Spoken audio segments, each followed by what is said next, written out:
Man won 19 Emmys as the science guy on PBS, and now he's saving the world. Streaming now on Netflix, Season 3, Bill Nye Saves the World, and Bill Nye is right here on The Rich Eisen Show. Good to see you, Bill. It's so good to be seen. You know, we just had a very fun chat on the television side of things. I had no idea you were in stand-up comedy first. Those are your roots. Well, I'm mechanical engineering first. So what would you say is you're an engineer first and then a comedian second? Absolutely. Yeah. Okay. You decided to mix the two when it all came down to it. Well, I was trying to change the world. I got very concerned about the United States. Okay. I came of age. I'm from the United States. That'll happen. It's the world's third most populous country. It's likely. Yes. I came of age when we were abandoning teaching the metric system, embracing the Ford Pinto, the Chevy Vega, and just thought the state of engineering in the U.S. was in decline. I wanted to get young people excited about science so that we would have a scientifically literate voting populace to make good decisions about, for example, the environment going forward. So we'll see what happens. Yeah. How's that working for you these days, Bill? We'll see. I'll give you an example. Change the subject only a little. Choose whatever, Bill. There's anywhere. So people who survived getting shot at Stoneman Douglas High School, you can tell are very active. They're going to be politically active.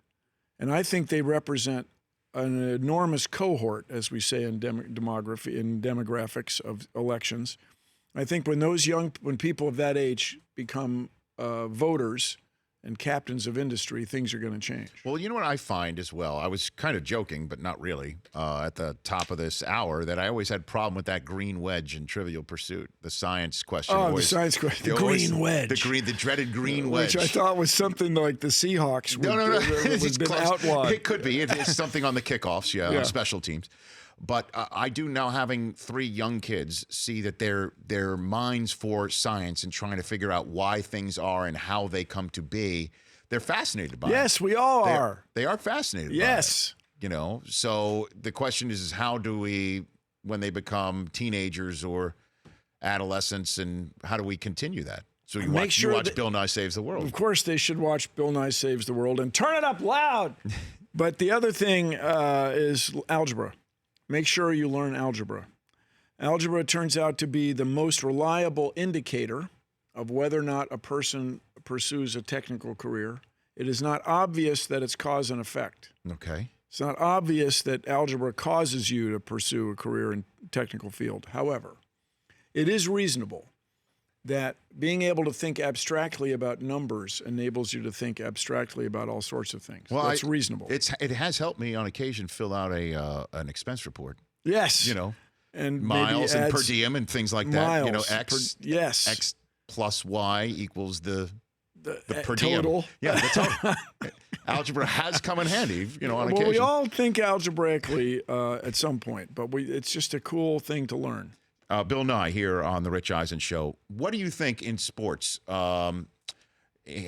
which sport do you think involves the most science or physics to try and figure out? Because obviously analytics has become so important in football and basketball, baseball especially. Baseball led the way. The night watchman who started sabermetrics, the guy in Kansas. Oh, it was what's his Bill? Why am I blanking? Bill Miller. Want to look that up, Chris? Bill James. Bill James. Absolutely, it's Bill James. Yes. Right. Anyway, the thing that makes baseball different from a lot of other sports is that in baseball, the statistics are very meaningful. If a guy bats .289, he's a better hitter than a guy who bats .249. But in basketball, it's not clear that the number of field goals missed is as significant as the number of fouls called by the refs. Well, sure. I guess we can cherry pick which stat might mean something. Well, cherry picking is what the whole thing's about. Is which statistics to pick. Right. That's and so speaking of whining and complaining, go for it. The old thing about a winning pitcher, that's like a statistic that intuitively seems like it's really good, but is it? I mean, what if your team doesn't hit? What if your infielders make errors? What if? Well, the win category in football, that the quarterback has a certain amount of wins, drives the traditionalist nuts. That is not indicative of of a quarterback's worth are wins, because there are 10 other people that you're playing offense with and 11 other people who are on the field when you're not. Yes, there's 39, So- isn't it, other people? Isn't it 40 people on a football Sure. roster? Well, yeah, there's 53, but I understand. That's what makes a difference, special teams. For sure. So that's what drives a little bit people nuts. But what about spin rate? That's all I'm hearing about right now. I mean, on on the the curveball, spiral- right? Yeah, on yeah. a curveball, Or yeah. on a curveball or a fastball, that somebody's spin rate is, and then there's exit velocity. Exit velocity. We love that. Do you believe in this stuff? Believe in it? Yes, it's physics.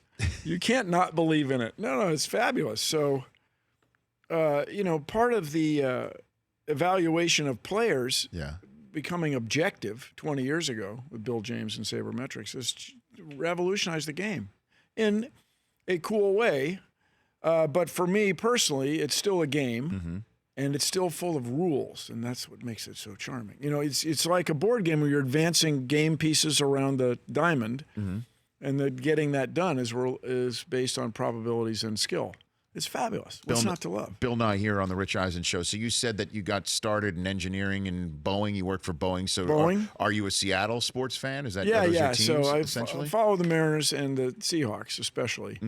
But I grew up in the city of Washington, D.C., so I'm a Nationals fan. I was a Senators fan. Okay. And I was there for 2 of the games when a player named Frank Howard Oh, sure.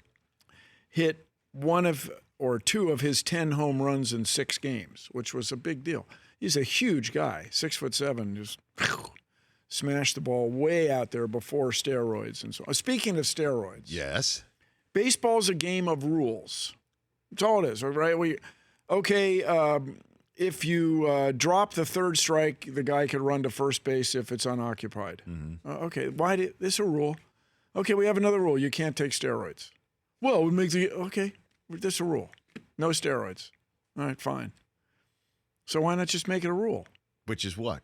Just No, you can't take steroids Well, and that play is- professional baseball. Well, I mean, It's a different way of looking so at it. so Robinson Cano just got suspended 80 games. Bill Nye, thinks that he should never be able to play baseball again. No, I think 80 games, that's like most of the season or That's half of it. half the season. Yeah, it's pretty good. Okay, so you agree with that?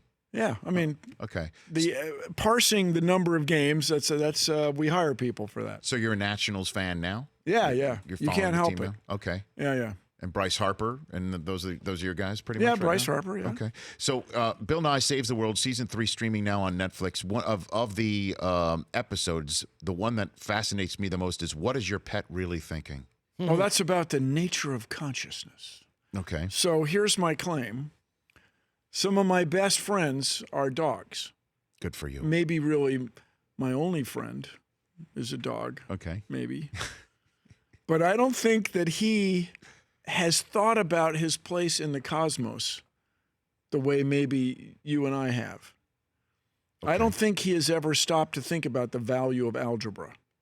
He may have, but it's just not clear. Well, if he might be figuring out where his next meal's coming from. Well, that's a question that seems to be continually on his mind. Do you have any food? Right. Are we going for a walk? And then back there all the time, are you another dog? Are you a dog? Are you a dog? Yes. Do you have any food? We're going for a walk. Do you have any food? All right, so there's something about humans that's different from that. There's something about us that's different. We think too much, maybe. Well, maybe is that's it what. too- well, but my guy over there in a Yankee hat frequently does think the all he Yankee thinks thing- about all day is about where the next meal is coming Well, from. So and what the Yankees are doing, and was it 26 rings? There's some obsession with 27. that. 27. I don't not. Well, I mean, so- if we're talking science and math, I mean, we the don't way, want to it's be all fine. accurate To here. Prove Bill's It's point, fine. you guys quickly corrected him. Yeah. Yeah, so I'm all for it. But you guys, the pitchers should bat just because it's more interesting. Oh, okay. It's just more interesting. Is it really though? Yeah, I grew up with pitchers batting. Then I lived in an American League city for 26 years. The pitcher at the Seattle Mariners. I was a 20-game guy. You can buy 20 games Sure. at a time. And okay, it's just more interesting when the pitcher hits. It's just a little more going on. I don't know. I'll take the opposite point of view, which is like when you're playing for 20 games, do you want to see Randy Johnson grab a bat or Edgar Martinez? When you want to see Edgar up there? I want to see Randy freaking try to hit. No, okay, because those guys are universally the best player at their high school, right? They were certainly in the starting team at their college, if they went to college. Right. And they were pretty good hitters back then. But then when you don't hit, I mean, this is what makes baseball fans crazy, right?